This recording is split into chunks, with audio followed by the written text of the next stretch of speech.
Shri Guru and Gauranga. Om Namo Bhagavate Vasudevaya. Om Namo Bhagavate Vasudevaya. Om Namo Bhagavate Vasudevaya. Grantaraj Srimad Bhagavatam, Canto 5, Chapter 1. The activities of Maharaj Priyavrata, text 25 and 26. 25 does not have a purport. Text 25, translation. The 10 sons of Maharaj Priyavrata were named Agnidhra, Idmajjivha, Yajnabahu, Mahavira, Hiranyareta, Ghritaprushtha, Savana, Medhatithi, Vitihotra and Kavi. These are also names of Agni, the fire god. Text 26. Etesham Kavir Mahavira Savana iti traya Asan udharetastat atma vidyayam arbhabhavat arabhya kritaparichya Paramahamsyam evashramam abhajan. So we'll do word to word.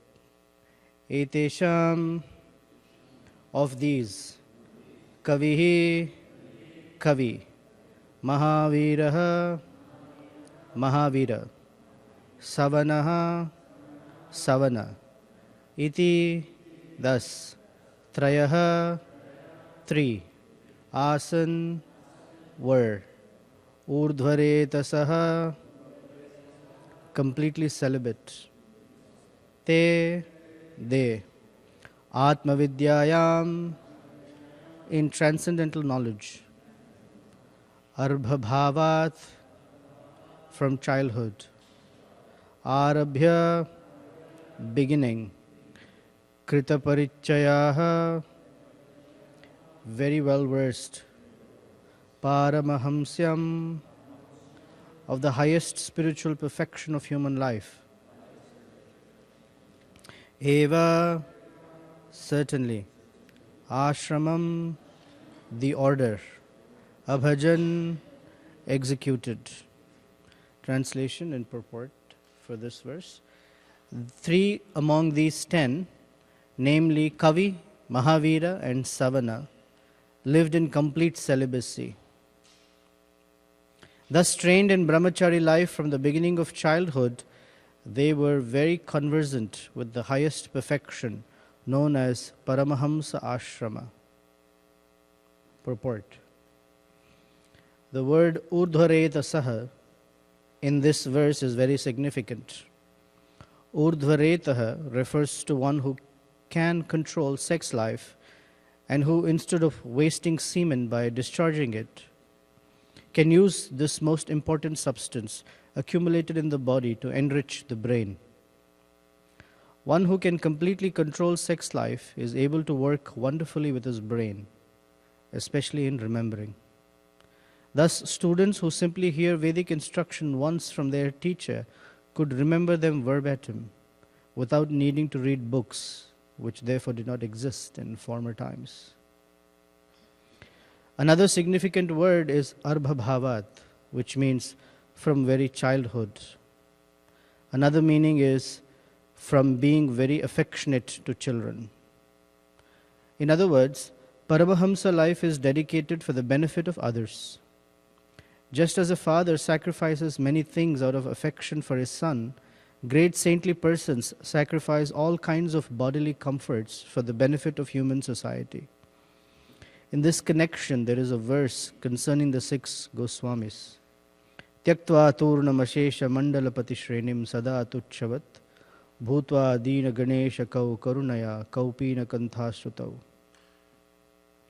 Because of their compassion for the poor fallen souls, the 6 Goswamis gave up their exalted positions as ministers and took vows as mendicants. Thus, minimizing their bodily wants as far as possible, they each accepted only a loincloth and a begging bowl. Thus they remained in Vrindavan to execute the orders of Sri Chaitanya Mahaprabhu by compiling and publishing various Vaishnava literatures. Om Ajnanatimirandhasya Gyananjana Shalakaya Chaksur Unmilitam Yena Tasmai Shri Gurave Namaha Sri Chaitanya Manobhishtam Sthapitam Yena Bhutale Swayam Rupa Kadamahyam Dadati Swapadantikam Vancha Kalpatarubhyascha Kripa Sindhubhya Evacha Patitanam Pavanebhyo Vaishnavebhyo Namo Namaha Jai Shri Krishna Chaitanya Prabhu Nityananda Shri Advaita Gadadhar Shivasadi Gaura Bhakta Vrinda Hare Krishna Krishna Krishna Hare Hare Hare Rama Rama Rama Hare Hare.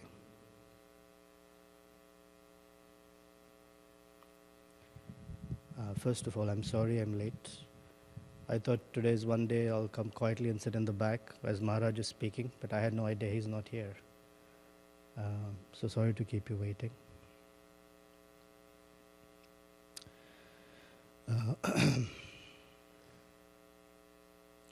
Maharaj Priyavrata had 10 sons, and their names are given, and one daughter. Her name is Urjaswati.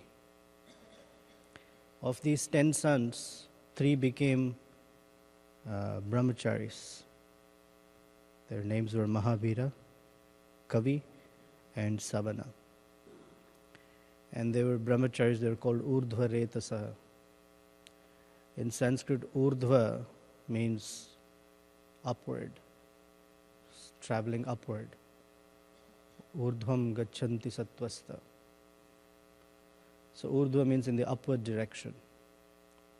And Retasa is the seminal fluid that exists in the body. The liquid in our body exists in different stages of liquidity or viscosity. One is blood, another is mucus, another is tears, sweat. They're all liquids of different viscosity. Viscosity means the ease with which it flows, or the opposite.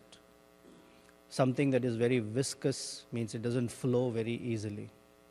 Something that is less viscous flows easily. So tears, they flow the easiest. They come out for nothing. The next is sweat. It takes a little bit more effort. Like that. So semen or the seminal fluid is one of the important fluids in our body, which the brahmacharis or the spiritualists actually must not waste or discharge for no reason. Because those who can control the discharge of semen like that, it is described that the semen moves up the spine. Some people call it Kundalini and all that. I'm not expert at Kundalini. I don't even know what it means. But what we have understood from Prabhupada's books is that for a person who does not, one who controls his genitals carefully, strictly, the semen move up the spine to nourish the brain, so that one's power of one's intelligence is improved. And one of the features of intelligence is sharp memory. It's important to have a strong memory, a very sharp memory, because one has to remember the Vedic teachings. And the Vedic system is, there were no books. Students didn't have to carry a backpack, 5 textbooks, all of those things. They just had a danda and a kamandalu, and they walked. They didn't have these big backpacks because they didn't have to worry about, I might forget. Reference guide, textbook, workbook, reference guide, Cliff's Notes. Cliff's Notes is for those people who cannot remember anything. Because by the dint of being strong celibates, they remembered everything. So there were no books. It was important because Vedic knowledge was not revealed to anybody and everybody. It is revealed by the Guru in the ear of the disciple, and the disciple remembers. So imagine, let's transport ourselves to Vedic times as a Gurukula setting. The Guru is teaching something to the students. He recited a mantra. Next day he asked all his students to repeat. And one by one they repeated. One Bhakta, he could not repeat. What did that tell the Guru?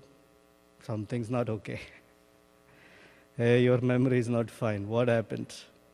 So it would expose. But in Kali Yuga, nobody remembers anything. I mean, that's an exposure in one sense. But you can't remember because there's no memory in Kali Yuga. There are some stories like that. Ahalya, who was the wife of Gautama Rishi, she was so chaste, and by the power of her chastity, it is described that she could carry cloth into the river to collect water, and the water would not seep out. She didn't need a pot to bring water from the river. Just her chastity was so amazing that it had very special potency. Indra wanted to do something mischievous. So he disguised himself as Gautama Rishi and he vilified Ahalya. She did not know. She thought it was her husband. So that day, after this, I guess, association with Indra, she wanted to bring water. And when she collected water, all the water seeped out. So she knew that her chastity was violated. And when she came home without any water, her husband knew something had gone wrong. And so it cursed her. Anyway, don't ask me why, but he cursed her. The point is that there are certain indications or there are certain potencies that we acquire by dint of such austerity. For the celibates, one of the potencies that one acquires out from celibacy is sharp memory. So we'll discuss a little about memory, why memory is important. In Sanskrit, memory is called smriti. Memory is important because if we don't remember instructions of the spiritual master, then we cannot conduct our lives. Because the spiritual master gives instructions as preparation for the rest of life. And it's the duty of the disciple to remember those instructions. You cannot say, oh, Guru Maharaj, I forgot. We're meant to remember. Because life presents one situation after another, one experience after another, one challenge after another, one test after another, and one who doesn't remember instructions cannot progress through life. So to remember instructions, to remember how the material energy is working, how it can be very tricky, how it can be very illusory, etc., these things are very important. So one should very carefully cultivate one's memory. And one of the ways is to repeat something. That's nice. But the real way of cultivating the internal memory, the sharpness of memory, is by celibacy. One who is loose in the use of one's genitals, their memory power becomes weak. That means the absent-minded person, don't use this as a yardstick for everyone, but in general, it is described that those who are very unrestricted with their genitals, they can't remember anything. It's very difficult because the power of memory goes away.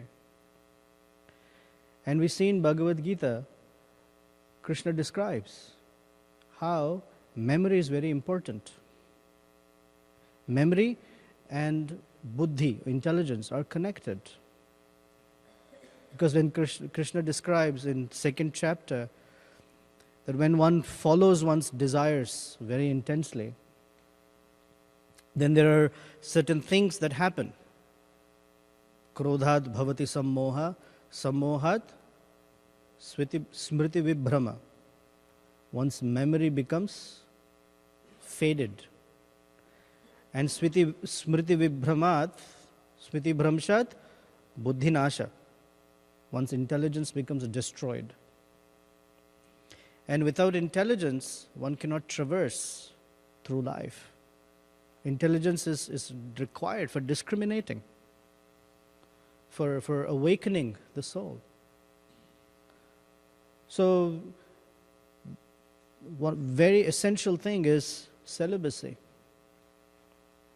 Even Arjuna at the end of the Bhagavad Gita says, Nashta moha smritir labdhva. Because with that memory, the power of remembrance, one can uplift oneself. One can capitalize on all the instructions, the wealth of instruction that the spiritual master has given. Shastra is providing.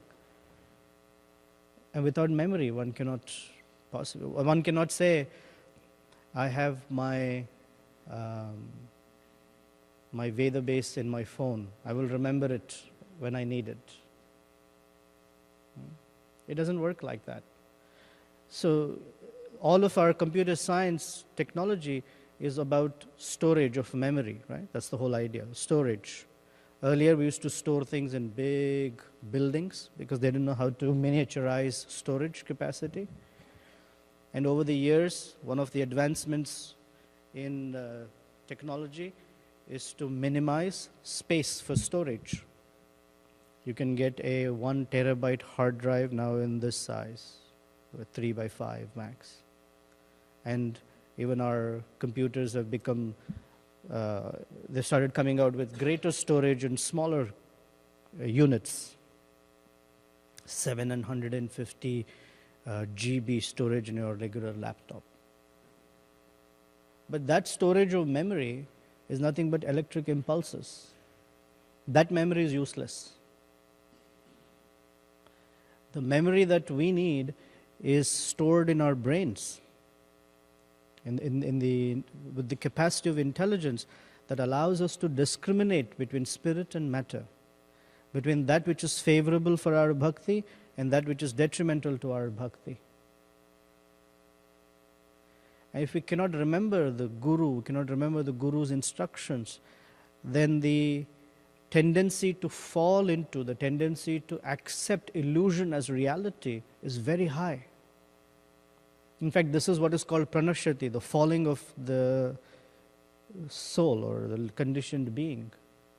Smriti bhramshat buddhi nasha pranashyati. And the whole idea of cultivating spiritual life is not pranashyati, not falling, but uplifting.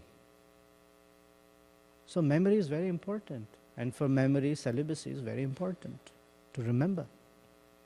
To remember Shastra, to remember instructions of Guru, to remember the Guru, to remember Krishna. And we have that experience whenever we have done something that is not really Krishna conscious. It doesn't have to be sex engagement, but whenever we have done something that is not Krishna conscious, we've said something or done something, then we know the memory of all the right instructions of the spiritual master, of the Vaishnavas, all of that just fades away. They're not within the realm of our consciousness. They may be very important persons for us, and we even accept that. But at the right moment, or at the wrong moment, if you will, actually, that memory fades away. Because one cannot access. We access those instructions through memory. And if the memory goes away, that's it. Even Prahlad Maharaj describes this. When he asks Lord Narasimhadev, please give me blessings, he says, I don't want any blessings. Narasimhadev insists, please take some blessings. He said, then the only blessing you can give me is that let my heart be completely free of material desires. And he said that for a person who has material desires, he describes a whole list of qualities that don't manifest. Or even if those qualities are there, those qualities become completely adulterated. And one of the things he talks about there is memory. Adulteration of memory means we remember all the useless things. Trivia, like completely how many floors there are on the Sears Tower. Who will remember that? But this is illusion, that is reality, we cannot remember. This is called adulterated memory. There are people who are kings of trivia. They know the collection of the most useless facts. Oh, yeah. You have to ask a question, no? He gives you the answer, you have to ask a question. I mean, even the show is called Jeopardy. That's right. That is correct. Such useless trivia is nothing but jeopardy. It's jeopardizing one's life. It's the perfect title. It is Krishna's way of telling us. If you remember all this useless trivia, life is in jeopardy.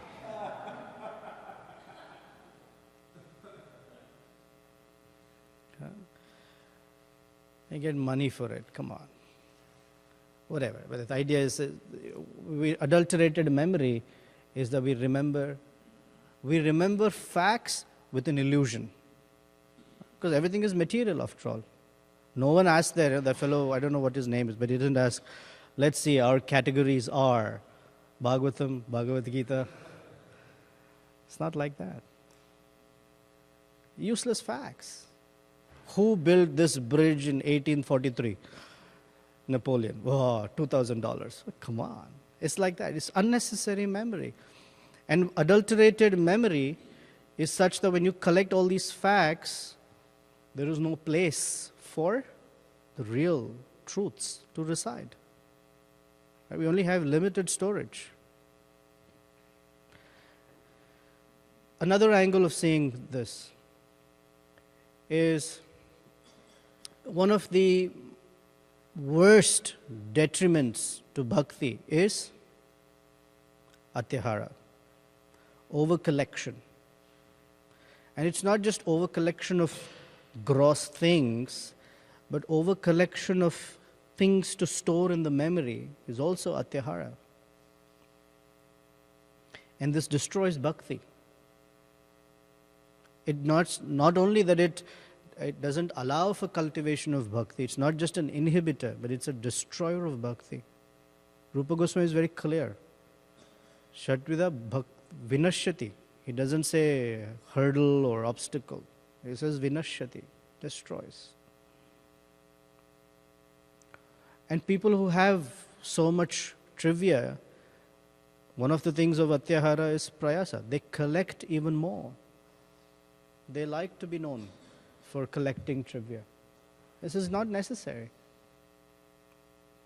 So the conclusion is, or at least the point that we're trying to emphasize here, is that practicing celibacy is very connected to one's ability to invoke the right instruction at the right time, place, and circumstance. And if one cannot invoke the right instruction, one remains bewildered as to how to approach this situation in life. That's why we see people apply the wrong instruction without proper understanding of how to apply. People apply the wrong instruction. They apply instructions that rationalize or justify the behavior, because one cannot access pure memory. So that's one point. Other point here is the word arbha bhavat. And Prabhupada says that it has two meanings. Arbha bhavat means from their childhood. And the second meaning is very affectionate to children. So these three personalities, Kavi, Mahavira, and Savana, they were like this. They were celibate, very focused on celibacy right from their childhood. That's an important quality. Another, Prabhupada uses the meaning of Arbha is very affectionate to children. And he takes us towards what is the meaning of Paramahamsa life. Paramahamsa life means that life is dedicated for the benefit of those who are childish or those who are immature. So the conditioned soul is considered immature. Although worldly sense may be very intelligent, is considered immature, meaning does not know the difference between spirit and matter. And a Paramahamsa is dedicated to uplifting such immature, childish people of the world. The word sadhu generally is used for Paramahamsas. Sadhu means one who lives a life of truth. Truth with the capital T means one's life is dedicated in the service of the absolute truth. And one of the aspects of that life dedicated to the absolute truth is the upliftment of conditioned souls. A sadhu who doesn't uplift conditioned souls doesn't fulfill his sadhu nature fully. Prayena deva munaya svavimukti kama maunam charanti vijane na pararthanishta. This pararthanishta feature, para-arthanishta means one who's fixed, dedicated, completely sacrificed one's life for the benefit of others. Para-artha. Such a person is a Paramahamsa or a sadhu. Another word or another meaning for the word sadhu is that one who brings perfection in another's life. One who endeavors very hard, regardless of how difficult it is for himself or herself, to bring perfection in another's life. Janma sarthaka kari karapara upkar. So Chaitanya Mahaprabhu's instruction is for us to become sadhu-like. And that is the real success of life. According to Lord Krishna in the 10th canto, he glorifies the trees by saying, Etavat janma safalyam, dehinam iha dehishu, pranair arthair dhiya vacha, shreya acharan sada. That the success of life is glorifying the trees, but our acharyas explain that as an instruction for the Vaishnavas, that if we have to consider our life successful, janma safalya, then it must be dedicated for others. And that dedication is in all categories. Pranair, one must give one's life for the benefit of others. Arthair, one must give one's wealth for the benefit of others. Dhiya, one must use one's intelligence for the benefit of others. Vacha, by speech, one should benefit others. Shreya acharanam sada. And it's not that we did that once or on occasion. On Janmashtami day we did some seva. It's sada, every day, every moment. That is the standard of a sadhu's life, a Paramahamsa's life. Why the Paramahamsa can do this and others cannot? Because the Paramahamsa has no personal needs. People who are not Paramahamsas, they dedicate hours and hours and hours of their day simply for their own needs. For example, let's take eating. How much planning goes into eating? How much planning goes into preparing the food and then relishing it and enjoying it and drinking with it and chatting and wow, because that's their way of living. For example, another example is to wear some clothes. How much time is spent in shopping, going to the right place, finding the right clothes, the right fits and fitting room. This it's a little tight on this. The blue is a little light. I wish hours and hours for covering the body and eating some food. So Prabhupada gives us the examples of our 6 Goswamis. They wore loincloth. It's not like this color, that color. They wore loincloth. That's it. And they didn't eat anything. And because they minimized their bodily needs, okay, we cannot live like that. We're not meant to. Like if we wear a loincloth and walk out in Chicago, a lot of people will have to gather to remember us. Right? The only heat we'll get is from the funeral pyre. We're not meant to do like that. But the idea is that we are to follow in that spirit, minimize the selfish, self-centered interests so that we can use our energy, our time, our activities for the benefit of others. That's the principle they're setting. Tyaktva turnamashesha mandalapati shreni. They were very, very high persons in society, mandalapati.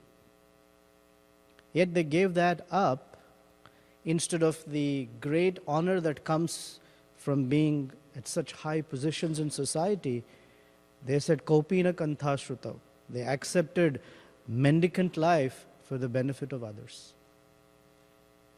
This spirit must be there in each one of us, that am I giving up my self-centered features, even a little bit, for benefiting someone else? If that's not awakening, then our bhakti isn't really fructifying or maturing. It doesn't have to be that we give our 24 hours. If we can, fantastic. Immaturely we can't, but at least some semblance of it must be awakening. That's the right indicator of something right is happening. Very important to think about benefiting others in our day. In spirit and in practice, however we can manifest it, but it must be there. Then we are not so focused on ourselves. First me, then others. First me, then others. That's not sadhu feature. That is arbha bhavat, childish. Arbha bhava means thinking like a child. Child, there's the difference between a child and an adult. The child first thinks about himself or herself. That's always the case. It's only a person once they grow up, they can think of others. Children don't see others, they only see themselves. Grown-ups see others. Now there are many grown-ups in there are many children in grown-up bodies. And that's an indicator. They only think about themselves. So proper maturing of consciousness means that we can see others. We can see the plight of others. We can see the pain and suffering of others. And not just seeing, but wanting to do something about it. To not do something is not called human being. Human being does something. A manishi, actually. The right word is manishi. A thoughtful person does something. Most people see it, but don't do anything. What's that phrase in America when you're driving, there's an accident, everyone turns? It's called rubbernecking, right? Something it's called. Bottleneck?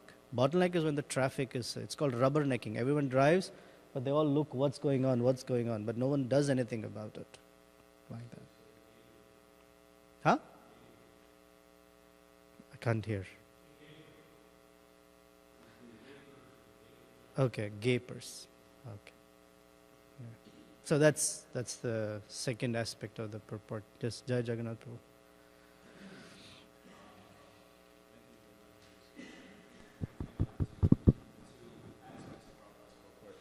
It's connected in terms of what I'm about to ask. I was talking to a devotee yesterday, and when one thinks about the topic of celibacy long term, then the general concern that comes up for most devotees is loneliness. And because the conception of intimacy that the conditioned soul has, it's like so ingrained, is generally romantic.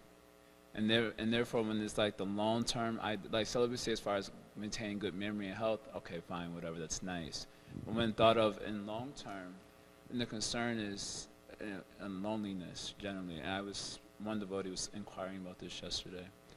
So I was wondering what we might, how to counteract the burning in the heart for, let's say, romantic dealings, and balancing that against our necessity to follow the four regular principles, for example, which is it becomes a challenge when it's just like, my own personal experience, when I first got initiated, I'm back home to Godhead, this is cake, just 80 years or so, and then I'm back, And then after many years, you start to realize, like, this is serious business, I think Dharma Maharaj said, just by agreeing to follow the four regular principles, we put our neck on the line.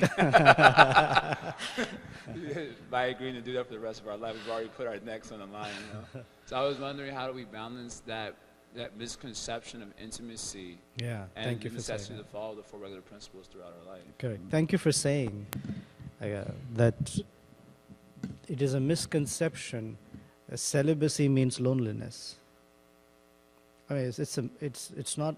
The other misconception is sex means companionship. That's even worse. Actually, the two are not connected. Persons who have a lot of sex are also very lonely. And persons who've had absolutely no sex or celibates here, they have fantastic company. Our 6 Goswamis, they would get together every day for hours, 3 hours every day. Raghunath Das Goswami used to recite glories of Lord Chaitanya that he had heard from Swarup Damodar Goswami and he had personally witnessed to all the other Goswamis in Vrindavan for 3 hours every day. Then for 3 hours, Raghunath Bhatta Goswami used to sing Bhagavatam in 3 different meters. And then they would chant their hundreds of rounds and be perfectly satisfied. So it's not that they were lonely. It is persons who have loose sexual conduct. They are the ones who are lonely. So first of all, celibacy and loneliness are not connected. Sometimes people, when they see long term, they see it in a wrong way. For example, when there are persons who don't take initiation very easily. When I'm saying very easily, this is what I mean. That they hesitate from surrendering to a guru because they think, I might be all excited right now, but for the rest of my life, following all 4 regular, that's very difficult. I don't think I can commit for the rest of my life. So they have a very awkward idea of surrender or submission. I don't know. I don't have the strength. What if 25 years from today, Menaka comes to disturb me? What should I do? Because the idea of surrender is not clear. The strength for surrendering for the rest of life comes on a daily basis. Each day when one surrenders to Guru, one builds one's strength. It's on a daily basis. So similarly, companionship that is not based on a spiritual center, that's not Krishna-centered, that will not last. Even if it is a person has great company or association, if it's not Krishna-centered, one will not benefit from it. It will be lost in this way. The one will not benefit from it. So they could be in the midst of Vaishnavas and be very lonely. It's possible. That means the idea of what is companionship is not clear. What is purpose of companionship is not clear. The idea of romance, the way you're saying, in terms of sexual contact as romance, as feeling, that gives me the sense of company or friendship or relationship, is actually it's a selfish idea. Because one is looking for gratification of one's own senses that tell him, yes, now you have company. So such a person suffers. And that misconception must go. However it goes, for different people it goes in different ways. by studying our acharyas or looking at other examples that are available. But that conception has to go. Whenever it goes, or until it goes, it'll continue to frazzle the person. That's a concern.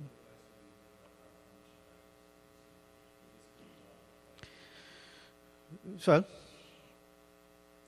I would say that let's first try to make friendships with what Krishna has given us today. That's first. Because while we have to look long term, that's true, we don't ignore the short term.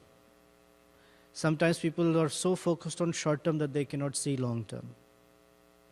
We have to learn to see both. So in the short term, build your friendships, build our friendships, build our relationships. And within that, feel satisfied or cultivate that satisfaction. And in the long term, if life will present us an understanding that we need this ashram or that situation, then that's what we are ready for. But in a life of Krishna consciousness, even that ashram doesn't mean, grahastha ashram, now you can have as much sex as you want and not feel lonely. It doesn't work like that. So the idea of relationship has to be separated from sex. Relationship and sex are not connected. Actually, they're related this way, that they break them. So the issue is cultivating relationships now. That's as a principle. I don't know the specifics of anything, so I can't say. But we get bogged down by long term. Long term. Long term is different. It is important. Right now, build some friendships. In the ashram, it is very, very important that each one of us builds friendship amongst each other. That friendship actually is the saving grace. It's the platform of applying the instructions of Guru, Sadhu and Shastra. If the ashram persons or the community members don't have friendships, then there's no way of expressing those instructions or applying those instructions. Then our personality is not fulfilled, it's not complete. There is always some incompleteness in our personality. And that incompleteness is that we don't have friends, which is the loneliness.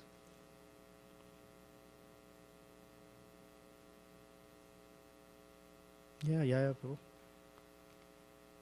I'd like to think more about it too. Hare Krishna.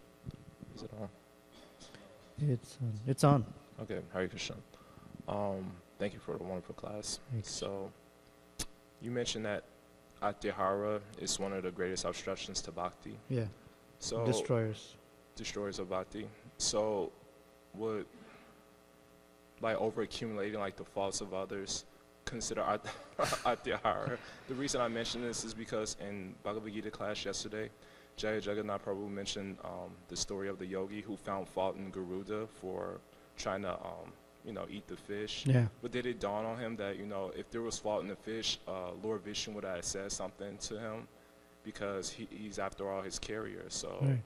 And the yogi apparently he was going through great austerities and wasn't discharging semen. So can you assimilate those 2 points or those 2 contradictions? Or the 2 contradictions, that there was a yogi who was perfectly celibate, but he found fault. Yeah, and was that Atyahara? Yeah. Well, we have a tendency of looking at things in a unidimensional way. That is, a perfect celibate is the perfect Paramahamsa. It's not true. Celibacy is one feature. The other things too, humility or pridelessness, free from fault finding, nidosha. The 26 there are 26 facets to a devotee's life, a perfect devotee's life. So we have to consider other dimensions too. There are many persons who are great celibates, I mean, I don't want to say it on because it's live on camera. There's persons who are very famous in the world who are celibates like anything. This guy would, this person even would lie down on bed with two women, or, women on each side, but be not disturbed by it. That doesn't mean he's a Paramahamsa. So, only celibacy is not the feature. Celibacy is one of the dimensions. So, if there is pride or arrogance, then what's the use of that celibacy? So one must be careful to cultivate other aspects of one's personality. That's what I would say. Thank you. And one last point, is this because he was proud the reason why he became attracted to the fish mating? So because of his offense in that sense? That's, I don't know if it is particularly the fish, but yes, that was an offense to Garuda. Generally, fault finding is a very, very, today's class is not about fault finding, but fault finding is the iPass for all problems in life. iPass because you don't have to think too much. What happened? It happens so quickly. Zoom. You paid your toll. Other places you have to stop, put the coin, you have to look for change, like that. This is easy pass, iPass. Very quickly into degradation.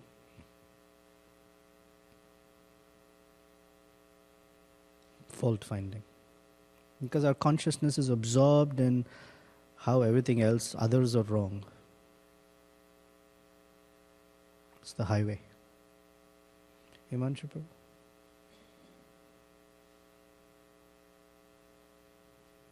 Hare Krishna. You were mentioning about developing selflessness as an important indicator that that something is happening in the heart.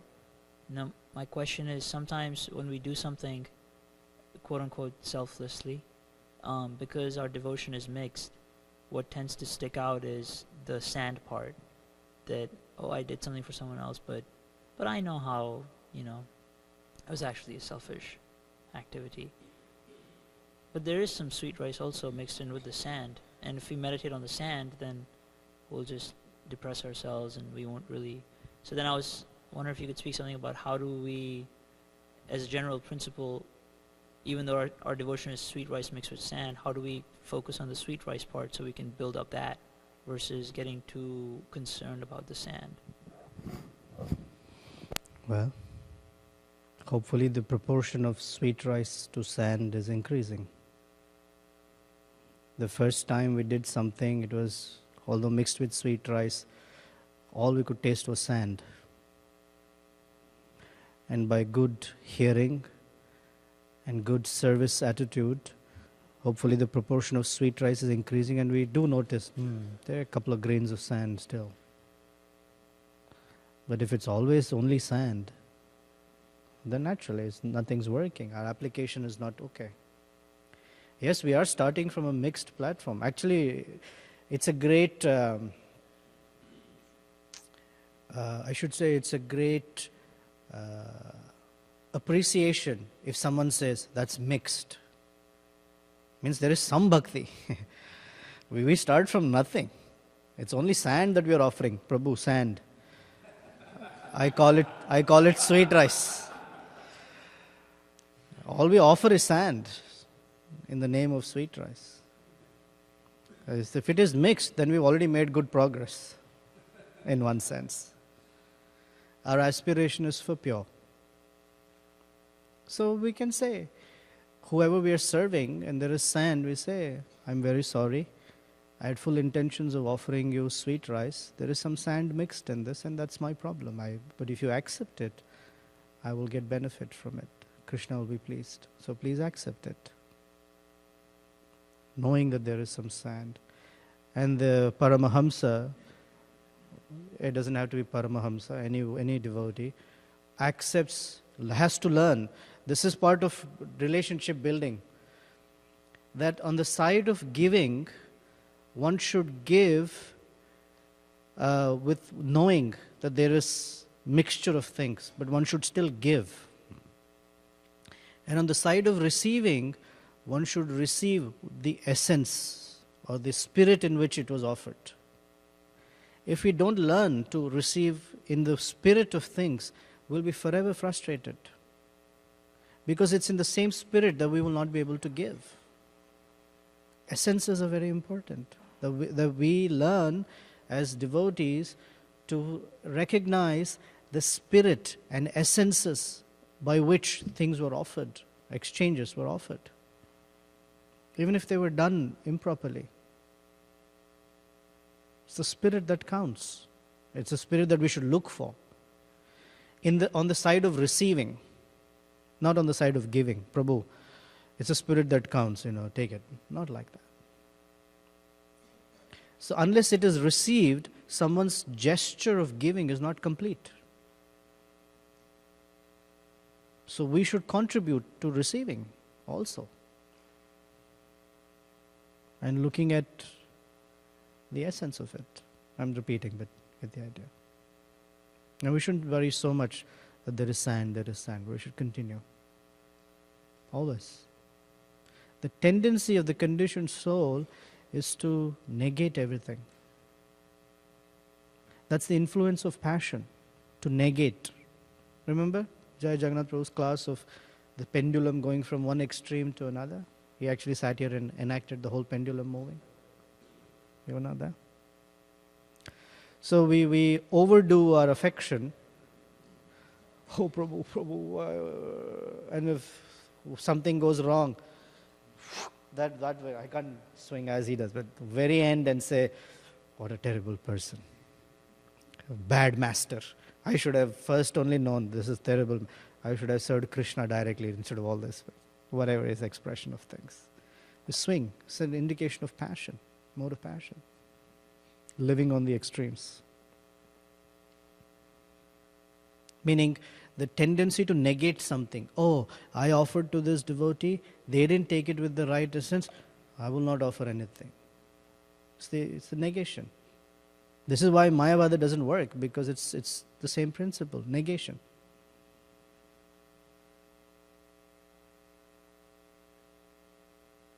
Yeah, Ashray Prabhu.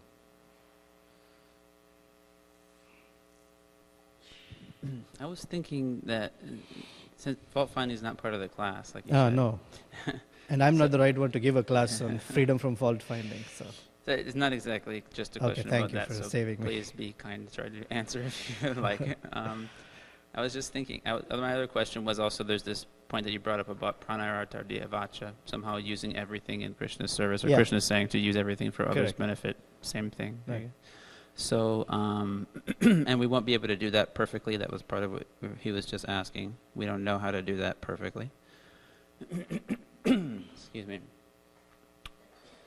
So, the only way we're ever going to learn how to do that is by, quote unquote, Krishna teaching us as we are trying to apply or trying to do it. Then we'll get feedback from different ways. that's one way, yes. Or, we're trying to learn also by hearing, etc. But I mean, even applying what we're hearing, we still have to learn finer aspects of things. And my question was, it seems so, I don't know, it seems dangerous to rely on our own capacity in one sense to try to distinguish things, like what is good and what is bad, even Right. based on, we try based on what we've heard, but our conceptions are very twisted a lot of times. Almost seems safer to just rather see things from an absolute perspective. In other words, Krishna's possessions, Krishna's energy, and try to serve Krishna the best we can, and just allow Krishna to correct that, rather than, looking at the details of things in this world from our mundane perspective, and trying our best to make distinctions based on intelligence like that. I don't know if I'm making a clear You statement.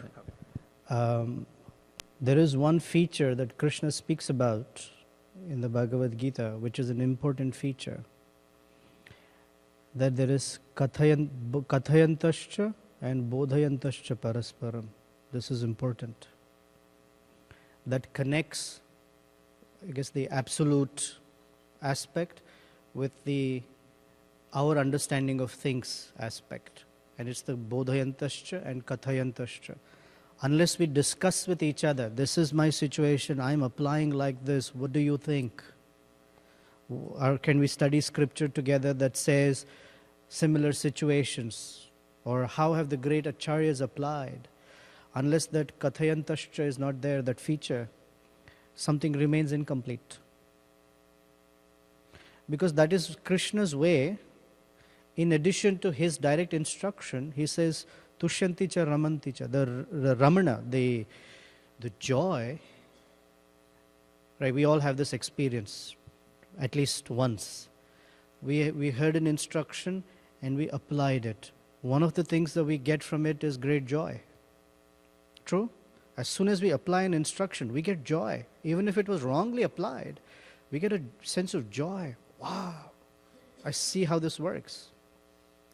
For that ramana to happen, ramanti, as Krishna says, that aspect must be there of bodhayantascha parasparam. Back to that friendships where this can manifest. It doesn't have to be many, it's not like everybody I meet is my friend, not necessary. At least one, where this is allowed. To me, that connects the two pieces. Thank you very much. It also clarifies what the meaning of our meaningful friendships Correct. is in our Krishna consciousness. Correct. Thank you very much. Hare Krishna. Okay, we have anything from this side? Oh, Ramya Mataji. Is it okay to eat into, no one's going to object, right? Eat into Ishtagoshti time. This is Ramanti cha, everyone's happy. Hare Krishna Prabhu, thank you for the class. In this so-called modern age of technology, how can we practice children to memorize things without being affected by the modern trends, so that they will be, without using the modern means of technologies, they have to memorize? That way, how we can? There are two ways of memorizing something. One is the forced. I remember how I learnt my math tables. 3 1s are 3, 3 2s are 6. Repeat, repeat, repeat, repeat. That's nice. Another is culture, the environment. If the environment at home, for example, and the environment at wherever we take our children to, if the environment is such that these messages are repeated, they memorize things, they remember. So the most important is the environment. Like we put our children in the environment of technology, and that's what they remember. I remember seeing a little girl. She is about 1 year maybe. She knows to use the iPhone much better than I would be able to even figure out what. I only know on the iPhone, you press something and then you scroll. She can do it so well. She can jump from one application to another, anything. Oh, wow. And it's one of the expressions of memory is habit, right? When we have a habit, that's an expression of memory because we know certain things, we remember. It's the environment. Always, children reflect the environment they're in. Okay, thank you very much. Srila Prabhupada ki jai, Srimad Bhagavatam ki jai.